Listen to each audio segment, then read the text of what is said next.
po hinihintay ko yung malakas na ulan. So, susubukan natin na patigilin. Yan, nakatulog po kasi tayo. Subukan natin na. Makita nyo po na hihinto yan. Kapag po tayo ay nagtapos ng dasal yan. Sabi ko po. Nakita nyo hihinto yan Ano may Patros et Filii Spiritus Sancto. Ano may Patros et Filii Spiritus Sancto. Ano may Patros et Filii Spiritus Sancto. Sa kapangyarihan ng rastasan ng Diyos at kapalagsakan. Bilang may access o may karapatan na linisin ang tawag ng ulan. Tinatawag ko ang ulan, malis ka. Nautusan kita sa kapangyarihan ng Diyos. Nautusan nila. Alis. Alis. Yan. Tingnan nyo po Tingnan nyo po yung tubig So, pinalis natin, alis. Narinig nyo po, medyo dumahan na yung tunog. So, narinig nyo po. Kumikidlat pero dumahan na yung tunog. Tingnan nyo ito.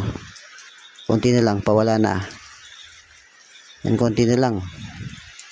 Hindi na ganun kalakas yung tunog. Yung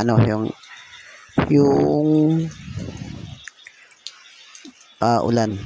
Konti na lang Wala na. Tanggalin ko pa. Alis na lahat. Alis.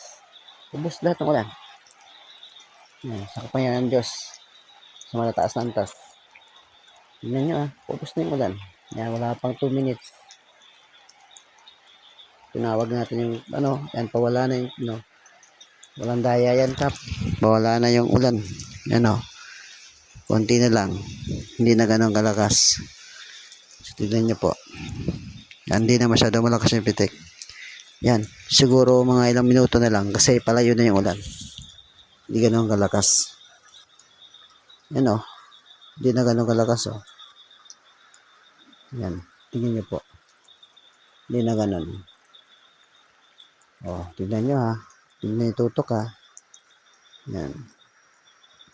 Tingnan nyo po.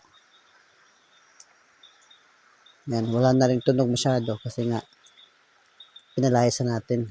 Yan. Sino ang hindi maniniwala na kaya natin magpalayas ng ulan. Yan. Konti na lang po. Subaybayan nyo yung video. Parang daya yan. Wala na. Hindi na pumitik. Hindi na tumutulo yung ulan. Tumutulo pero hindi na ganun kalakas. At wala na rin tignan nyo ulit. Wala pang 3 minutes. Tinawag natin. Wala nang ulan. Yan. Yan ang papatunay na kaya natin, may access tayo sa kataas-taasan sa langit. Na may pangkalangitan tayo na ang tawag dito, panungkulan.